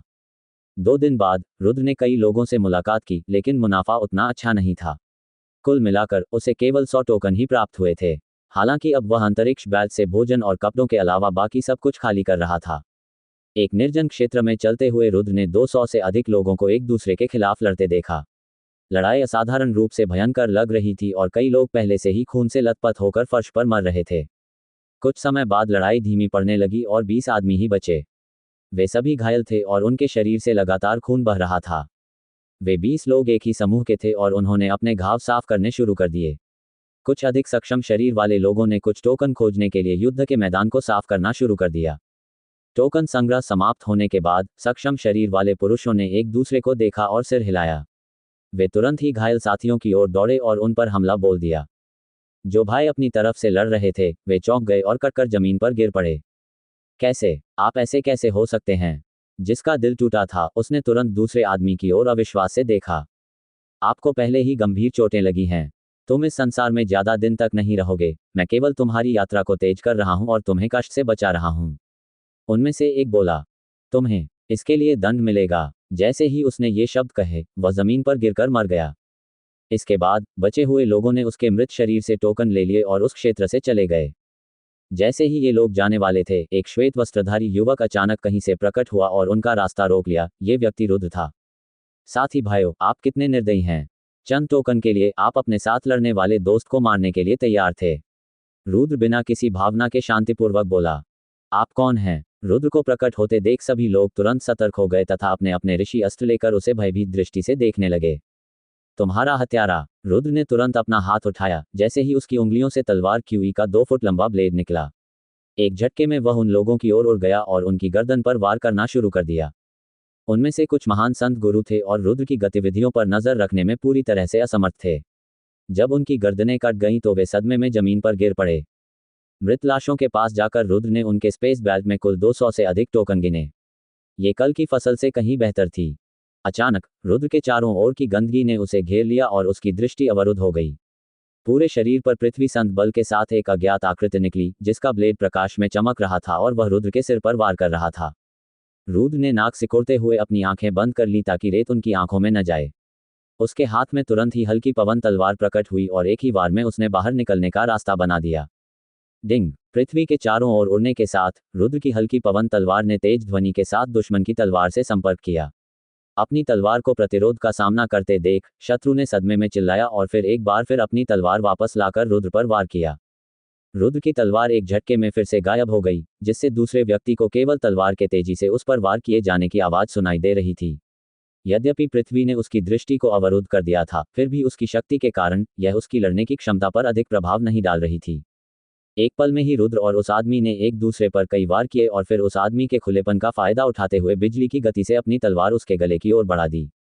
तलवार बहुत तेज थी और एक पल में वह उस आदमी की आंखों के ठीक सामने आ गई। तलवार की नोक से निकलती तलवार क्यू की प्रबल मात्रा पहले से ही उसके गले में चुभने लगी थी। वह आदमी चौंककर चिल्लाया, लेकिन अपनी मृत्यु के कगार पर अपनी प्रबल शक्ति से उसने शीघ्रता से अपना संतस्त्र वापस ले आया। रक्षा के लिए उसने उसे अपनी गर्दन पर लात मारी और साथ ही रुद्र को पीछे धकेल दिया। प्रकाश पवन तलवार ने आदमी की तलवार में वार किया और उसमें गहरा गड्ढा बना दिया, जबकि रुद्र के बाएं हाथ ने संत बल की भयंकर मात्रा के साथ आदमी के पैर पर प्रहार किया। कच! हड्डियां टूटने की आवाजें सुनाई दे रही थी क्योंकि उस आदमी का पैर तुरंत फ्रैक्चर हो गया था। झटके के बल से वह आदमी तुरंत ही रुद्र से दूर पीछे की ओर उड़ गया। रुद्र ने अवसर का लाभ उठाकर मिट्टी के बाड़े से बाहर छलांग लगा दी और अपने हमलावर को घूरने लगा। उसने देखा कि वह आदमी भूरे वस्त्र पहने एक मध्यम आयु का व्यक्ति था, जिसका कद अपेक्षाकृत छोटा था, परंतु उसकी आंखें भयंकर थीं। उसकी दाढ़ी लंबी थी और तलवार उसकी लंबाई के बराबर लंबी थी। रुद्र ने उस आदमी को ठंडे भाव से देखा। किस समय एक पृथ्वी संत मास्टर को किसी पर पीछे से छिपकर हमला करना पड़ता है। ये सुनकर अधेड़ उम्र का आदमी बोला, इतना धर्मात्मा मत बनो। ये योग्यतम की उत्तरजीविता है। जो भी अंतिम विजय प्राप्त करता है वही विजेता होता है, भले ही वह इसे कैसे भी करता हो। उस आदमी ने रुद्र को घूरते हुए कहा, बच्चे, तुम इतने बुरे नहीं दिखते, लेकिन तुम्हारी ताकत अविश्वसनीय है। इतनी कम उम्र में भी एक पृथ्वी संत मास्टर। आपकी प्रशंसा के लिए धन्यवाद। रुद्र मुस्कुराया, अब क्या तुम अपने टोकन सौंपना चाहते हो या मैं उन्हें तुमसे ले लूं? तुम्हारी यह कितनी निर्लजता है कि तुम मेरे टोकन लेना चाहते हो। चलो देखते हैं कि तुम में ऐसा करने की ताकत है या नहीं। वह आदमी एक बार फिर लड़ने की तैयारी में अपनी तलवार लहराने से पहले नागभान सिकोड़ने लगा। इसी समय पृथ्वी से संबंधित बड़ी मात्रा में संत बल उसके शरीर पर कवच की तरह संघनित होने लगा, जिससे उसे रक्षा का एक अधिक मजबूत रूप मिल गया। रुद्र की तलवार अविश्वसनीय रूप से तेज थी। एक क्षण में एक ही तलवार के वार को विभिन्न कोणों से देखा जा सकता था। प्रत्येक छाया छवि को नकली और असली में अंतर करना अविश्वसनीय रूप से कठिन था। इस समय रुद्र के हमलों के कारण उस अधेड़ उम्र के व्यक्ति को सांस लेने का भी समय नहीं मिल रहा था। हताश होकर पीछे हटते हुए उसका शरीर तलवार के घावों से भर गया था, क्योंकि उसका पृथ्वी प्रदत्त संत बल कवच लगभग नष्ट हो चुका था। वह अब और नहीं टिक सकेगा। वह आदमी अब अचंभित था। उन्होंने यह नहीं सोचा था कि रुद्र इतना शक्तिशाली होगा, भले ही वह एक पृथ्वी संत गुरु था। समान स्तर की ताकत होने के बावजूद वह उसके खिलाफ लड़ने में सक्षम नहीं था, खासकर रुद्र की तलवार के खिलाफ। तलवार इतनी तेज थी कि वह उस पर प्रतिक्रिया नहीं कर सका, तथा तलवार की दर्पण छवियों की संख्या ने उसे पहले ही अचंभित कर दिया था। ये जानते हुए कि वह पराजित हो चुका है, उसने लड़ने की इच्छा त्याग दी। पृष्ठभूमि से दूर छलांग लगाते हुए वह भागने के साधन के रूप में दृष्टि से ओझल होकर जमीन में समा गया। उस आदमी की इस अजीब हरकत से रुद्र स्तब्ध रह गया। ये देखकर कि वह आदमी कैसे जमीन में गायब हो गया, रुद्र आश्चर्यचकित हो गया। उसने पहली बार इस तरह से भागने का तरीका देखा था। उस आदमी की भागने की तकनीक उसे पूरी तरह से अमूर्त नहीं बनाती थी। उसकी हर हरकत के साथ मिट्टी का एक छोटा सा ढेर ऊपर उठता हुआ दिखाई देता था।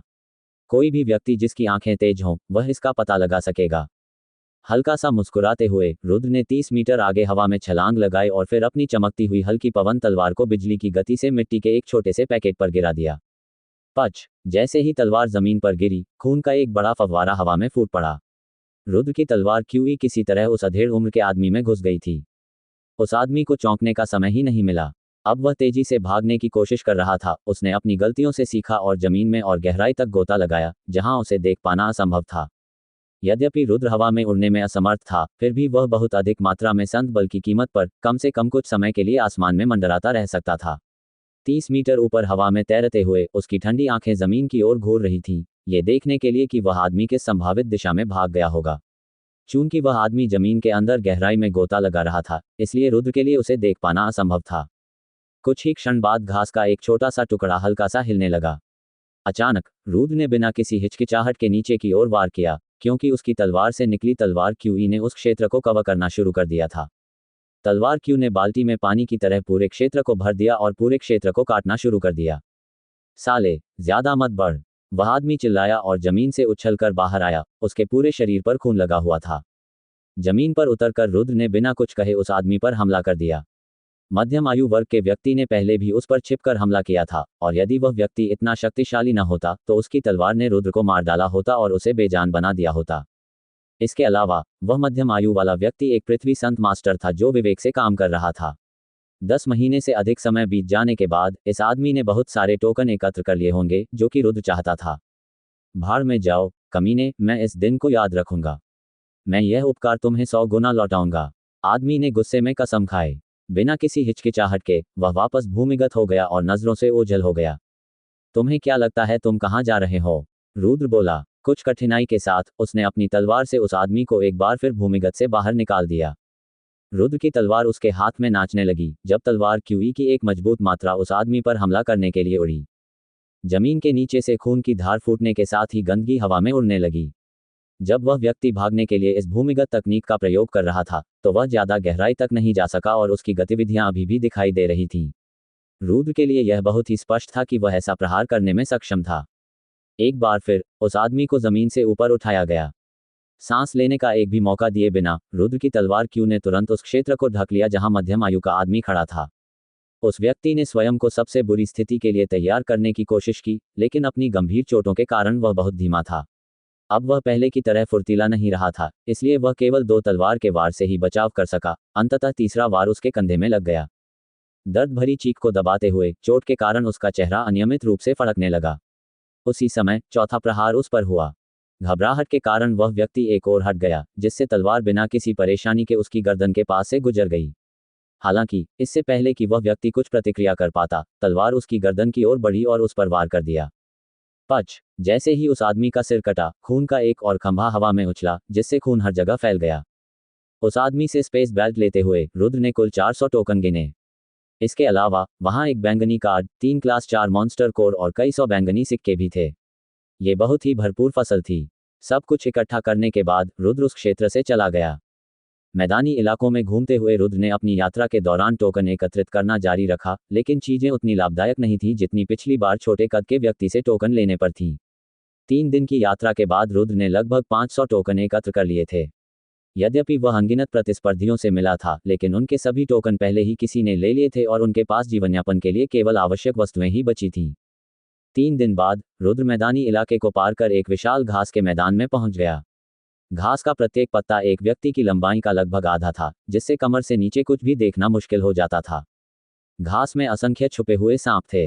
यहाँ तक कि कुछ सांप तो लगभग 1 मीटर चौड़े थे, जिनका जहर इतना शक्तिशाली था कि वे किसी महान संत मास्टर को 4 घंटे में मार सकते थे। वे स्वभाव से बहुत गुप्त थे, घास में छिपे रहते थे, बिना हिले डुले वे एक भी आवाज नहीं निकालते थे। घास के सहारे कोई भी ये पता नहीं लगा पाता कि ये वाइपर वहां हैं। कभी कभी रुद्र के पैर में हल्की सी चुभन महसूस होती थी, लेकिन ये स्वाभाविक रूप से बेकार था। उसके पास जो 1000 प्रतिरक्षा थी, उससे वह विष के प्रति प्रतिरक्षित हो गया। इस समय हवा में एक तीखी चुभन भरी आवाज गूंजती हुई सुनाई दी। रुद्र की आंखें ठंडी होकर सिकुड़ गईं, क्योंकि हल्की पवन तलवार आने वाले हमले को रोकने के लिए तैयार दिखाई दी। क्लैंग! रुद्र की बांह में तेज झटका महसूस हुआ और वह सुन्न हो गई। उसने जो देखा, उस पर नजर डालने पर उसे एक काला क्रॉसबोर्ड दिखाई दिया, जो शुद्ध स्टील से बना था और जिसे एक अनोखे तरीके से गढ़कर और भी कठोर बना दिया गया था। फुट! एक और सीटी की आवाज सुनाई दी। एक हाथ के आकार का क्रॉसबोर्ड घास से निकलकर रुद्र की ओर उड़ाया। रुद्र की हल्की पवन तलवार क्रॉसबोर्ड से टकराते ही हवा में नाचने लगी, जिससे रुद्र की बांह में एक और कंपन हुआ और वह सुन्न हो गई। क्रॉसबोर्ड को रोकने के बाद रुद्र हवा में उछला और घास की नोक के पार उस दिशा में उड़ गया जहां से क्रॉसबोर्ड दागे गए थे। इस दौरान क्रॉसबोल्टों ने रुद्र पर लगातार गोलीबारी जारी रखी। रुद्र एक भी गोली रोके बिना प्रत्येक गोली को चकमा दे देता था। रास्ते में कुल 10 क्रॉसबोल्ट थे जिन्हें रुद्र को गिराना पड़ा और 20 क्रॉसबोल्टों को उसने सफलतापूर्वक चकमा दिया।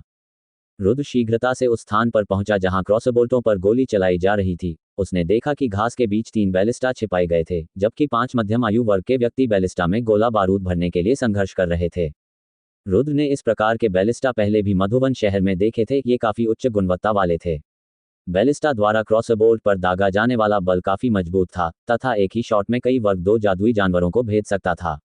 ये वर्ग 4 के जादुई जानवर को भी मारने में सक्षम थे और यहाँ तक कि एक महान संत मास्टर भी इनमें से किसी एक के क्रॉसबोल्ट शॉट को रोक नहीं सकता था। हालांकि रुद्र यह कल्पना नहीं कर सकता था कि ये लोग इन उपकरणों को इस स्थान पर कैसे लाने में कामयाब रहे। ये देखकर कि रुद्र को कोई चोट नहीं लगी थी, बल्कि क्रॉसबोल्ट के बावजूद वह और करीब आ रहा था, बैलिस्टा की आपूर्ति कर रहे लोग तुरंत चौंक गए। बकवास! यह एक पृथ्वी संत मास्टर है, चलो यहाँ से चले। उनमें से एक आदमी ने दूसरों पर चिल्लाकर कहा। तीनों बैलिस्टा को छोड़कर वे सभी अलग अलग दिशाओं में भाग गए, ताकि रुद्र उन सभी को एक साथ न पकड़ सके, जिससे उनके बचने की संभावना बढ़ गई। केवल एक पृथ्वी संत मास्टर ही क्रॉसबो बोल्टों की अंतहीन बौछार के बीच से अपना रास्ता बनाने में सक्षम होगा। अपने चेहरे पर एक ठंडी व्यंग्यात्मक मुस्कान के साथ रुद्र ने अपनी तलवार क्यूई को अपनी 2 उंगलियों से बाहर निकालने पर ध्यान केंद्रित किया। तलवार क्यू उसकी उंगलियों से निकली और बिजली की चमक की तरह एक आदमी पर झपटी और सीधे उसके गले में लगी और पीछे एक छेद छोड़ गई। रुद्र ने उन लोगों पर तलवार क्यूई के 4 और वार किए जो उससे दूर भाग रहे थे। धीरे धीरे उनके शरीर जमीन पर गिर गए, जिससे रुद्र को उनके अंतरिक्ष बेल्ट का निरीक्षण करने का मौका मिला।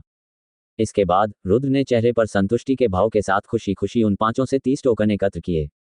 इस समय 5 महान संत गुरुओं के लिए 30 टोकन एकत्रित करना एक अविश्वसनीय रूप से कठिन कार्य था। ये देखते हुए कि किस प्रकार वे बैलिस्टा के साथ इस छिपे हुए क्षेत्र में असंख्य लोगों को मारने में सक्षम थे, महान संत मास्टर या उससे कम शक्ति वाले किसी भी व्यक्ति के जीवित बचने की संभावना मात्र 1% थी। दूसरे दिन रुद्र अंततः घास के मैदानों से होकर निकल गया और उसे लोगों के एक बड़े समूह के पैरों के निशान दिखाई दिए। उनके पदचिह्नों को देखकर रुद्र अनुमान लगा सकता था कि वे लगभग 100 लोग थे। वास्तव में यह कोई छोटा समूह नहीं था। रुद्र उनके पदचिह्नों का अनुसरण करने लगा, तभी उसे एक खड़ी पर्वत श्रृंखला मिली। पहाड़ बंजर था और उस पर घास का कोई निशान नहीं था। पहाड़ की सबसे ऊंची चोटी नीले आकाश में चुभती तलवार की तरह थी और उस पर चढ़ना बेहद खतरनाक लग रहा था। एक बार फिर पदचिह्नों का अवलोकन करते हुए रुद्र पर्वत श्रृंखला पर चढ़ना शुरू कर दिया। जैसे ही उसने चढ़ाई शुरू की, रुद्र को दूर से युद्ध की हल्की आवाजें सुनाई देने लगीं। क्षेत्र का निरीक्षण करते हुए रुद्र को पहाड़ के भीतर केवल कुछ आश्रय स्थल ही दिखाई दिए, लेकिन वह ये नहीं देख सका कि वास्तव में लड़ाई कहाँ हो रही थी। ध्वनि पूरे क्षेत्र में गूंज रही थी, जिससे ये पता लगाना कठिन हो गया कि ध्वनि का स्रोत क्या है। अपने आसपास की चीजों को देखते हुए रुद्र की नजर अंततः 50 मीटर ऊंची पर्वत चोटी पर पड़ी। अचानक आगे की ओर छलांग लगाते हुए रुद्र वहां की यात्रा करने लगा। चोटी के शीर्ष पर पहुंचकर रुद्र को अचानक 5 किलोमीटर दूर लोगों का एक बड़ा समूह लड़ते हुए दिखाई दिया। एक समूह के आगे एक अकेला नीला वस्त्र पहने व्यक्ति दुश्मनों के समूह के बीच से इतनी तेजी से निकल रहा था कि दुश्मन उसके कपड़ों को छू भी नहीं पा रहे थे। उसके प्रत्येक प्रहार से उसके शत्रु मरकर जमीन पर गिर पड़ते थे। उस आदमी को लड़ते देख रुद्र की आंखें कई बार चमक उठीं। वह व्यक्ति एक पवन प्रधान पृथ्वी संत गुरु प्रतीत हो रहा था, जो सैकड़ों महान संत गुरुओं को आसानी से मार रहा था। ये लड़ाई कुछ समय तक जारी रही, जब तक कि 20 से भी कम महान संत गुरु बचे हुए लोगों को पता था कि वे उसका मुकाबला नहीं कर सकते और उनमें लड़ने की इच्छाशक्ति खत्म हो गई थी। अपनी अंतरिक्ष बेल्टें फेंककर वे तुरंत हर दिशा में भाग गए। उनका पीछा करने के बजाय पृथ्वी संत मास्टर्स ने अंतरिक्ष बेल्ट के भीतर सभी टोकन एकत्र करना शुरू कर दिया। अचानक रुद्र 50 मीटर ऊंची चोटी से उस आदमी की ओर कूद पड़ा। अचानक रुद्र की उपस्थिति को देखकर वह व्यक्ति तुरंत समझ गया कि यह नया व्यक्ति उच्च स्तर का विशेषज्ञ है।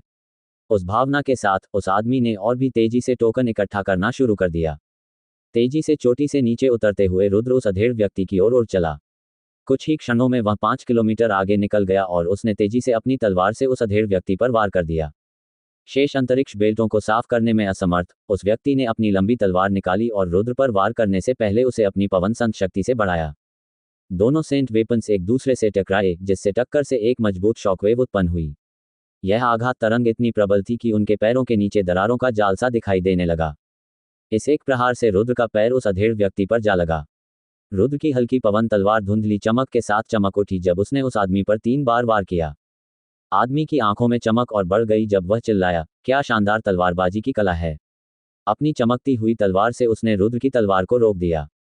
पवन संत बल के साथ आदमी की गति रुद्र की तुलना में कम नहीं थी। दोनों योद्धाओं की तीव्र गति और उनकी तलवारों से आसपास की चट्टानें और जमीन भी टूटने लगी तथा तेज आंधी चलने लगी। रुद्र के हाथ में तलवार तेजी से चलने लगी और उसकी तलवारबाजी और भी अजीब होती गई। आंदोलनों के इस तीव्र परिवर्तन के कारण पवन द्वारा संचालित पृथ्वी संत मास्टर को भी भारी तनाव महसूस हुआ, क्योंकि उन्होंने तलवार को रोक दिया, जिससे धीरे धीरे उन्हें अधिक नुकसान उठाना पड़ा। प्रत्येक प्रहार के साथ आदमी का चेहरा और अधिक गंभीर होता गया। उसने कभी नहीं सोचा था कि आज उसकी मुलाकात इतने युवा और मजबूत व्यक्ति से होगी। रुद्र की उम्र के बावजूद वह पहले से ही 5वें चक्र पृथ्वी संत मास्टर पर विनाशकारी स्तर तक दबाव डाल सकता था। अचानक रुद्र की तलवार धुंधली हो गई तथा तुरंत ही कई दर्पण छवियों में परिवर्तित हो गई, जो इतनी अधिक थी कि उन्होंने आकाश को ढक लिया तथा उसके भीतर बैठे व्यक्ति को फंसा लिया।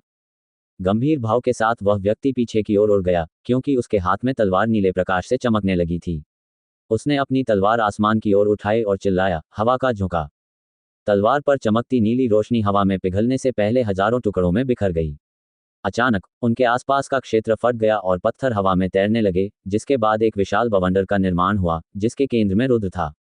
मानो अचानक किसी बड़े प्रतिबंध के बोझ तले दब गया हो। रुद्र को ऐसा महसूस हुआ कि तूफान उसके शरीर को हर दिशा से खींच रहा है और उसे हवा में उड़ाने की कोशिश कर रहा है। हालांकि रुद्र ने खुद को जमीन पर मजबूती से जमा लिया और अपनी जगह से हिले नहीं।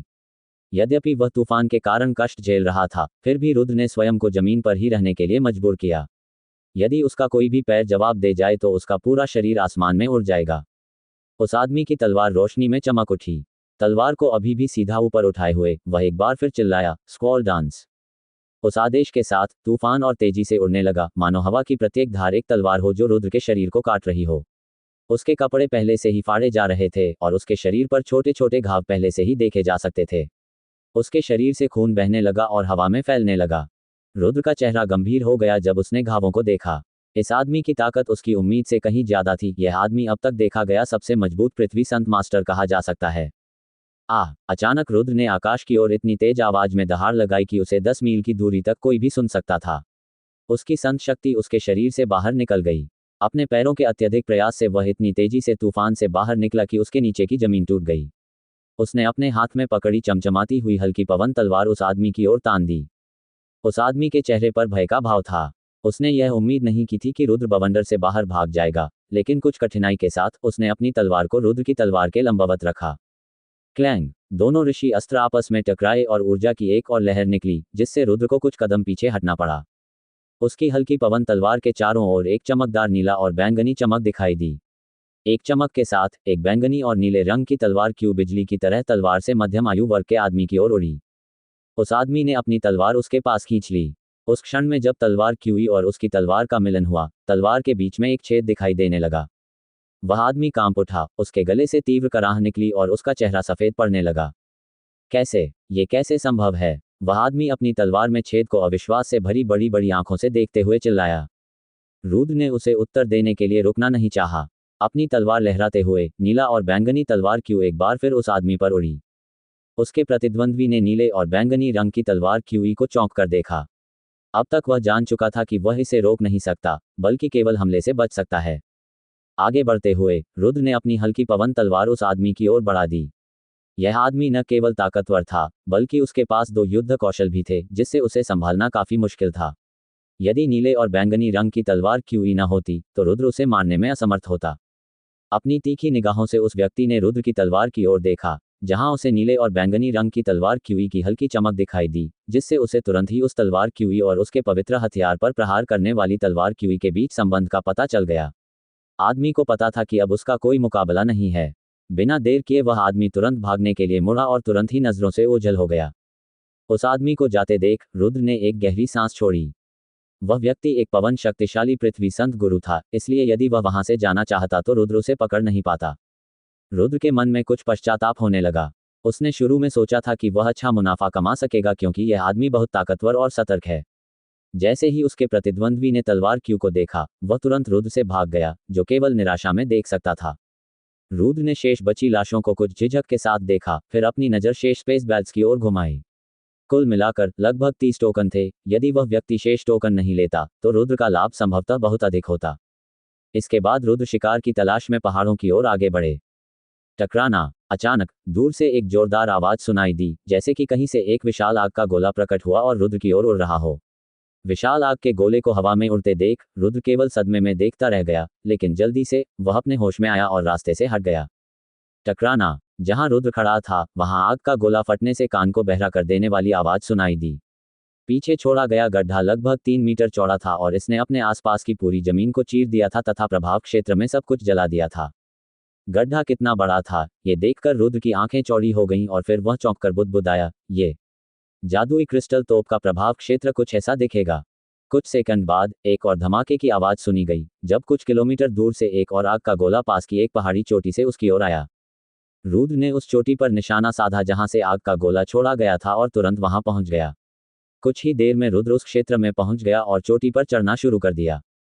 शिखर इतना बड़ा नहीं था और उसकी परिधि केवल 10 मीटर थी। 5 मीटर के छेदों में से एक के ऊपर एक गहरे अंधेरे जादुई क्रिस्टल तोप लगी हुई थी, जिसके सामने एक 30 वर्षीय युवक नीचे की ओर मुंह करके खड़ा था। उसकी नज़र नीचे जमीन पर लक्ष्य की तलाश में घूम रही थी, लेकिन जिस तरीके से वह ऐसा कर रहा था, उससे वह एक चोर जैसा लग रहा था, जिससे एक हास्यास्पद दृश्य बन गया। जब रुद्र ने जादुई क्रिस्टल तोप देखी तो उसे आहें भरने की इच्छा को रोकना पड़ा। उसने यह नहीं सोचा था कि उस पर दागा गया आग का गोला जादुई क्रिस्टल तोप से था। भाड़े के सैनिकों की इस सभा में वास्तव में कोई ऐसा व्यक्ति था जो जादुई क्रिस्टल तोप लेकर आया था। उसी समय युवक को एहसास हुआ कि उसके पीछे कुछ गड़बड़ है। हिंसक ढंग से मुड़ते हुए वह चौंक गया, क्योंकि उसने देखा कि रुद्र कितना छोटा था, लेकिन उससे भी अधिक उसे आश्चर्य ये हुआ कि वह कितनी खामोशी से उसके पीछे आ रहा था, जैसे कि वह वहां था ही नहीं। बिना किसी हिचकिचाहट के युवक ने भागने की कोशिश में पहाड़ की चोटी से नीचे उतरने का फैसला किया। रुद्र तुरंत ही आंखों से ओझल होकर युवक के पास प्रकट हो गया। युवक के कपड़े पकड़कर उसने उसे हवा में उछाला और फिर वापस जमीन पर फेंक दिया। मुझे मत मारो, मैं तुम्हें अपना टोकन दूंगा। युवक भागने की सारी उम्मीद खो चुका था और वह उन्मत्त स्वर में अपनी जान की भीख मांगने लगा। रुद्र उस गड्ढे के किनारे खड़ा हो गया जहां उसने युवक को फेंका था और ऊपर से उससे बोला, तुम्हारा नाम क्या है? मुझे जेकब कहा जाता है, युवक ने उत्तर दिया। रुद्र ने जेकब की ओर देखने से पहले शीर्ष पर रखी विशाल तोप को देखा। क्या आप जानते हैं कि जादुई क्रिस्टल तोप कैसे स्थापित की जाती है? हाँ, मैंने ये तब से सीखा है जब मैं छोटी थी। तोप के हर एक महत्वपूर्ण घटक से मैं भली भांति परिचित हूँ। यहाँ तक कि अपनी आंखें बंद करके भी मैं एक जादुई क्रिस्टल तोप को तुरंत ही इकट्ठा कर सकता हूँ। जेकब हकलाते हुए बोला। रुद्र के चेहरे पर खुशी भरी मुस्कान उभरी। क्या तुम जीना चाहते हो? मैं करता हूँ। महान तलवारबाज, कृपया मुझे जाने दो, बदले में मैं जो कुछ भी मेरे पास है, उसे त्याग दूंगा। जेकब ने लगभग आंसुओं के साथ उससे विनती की।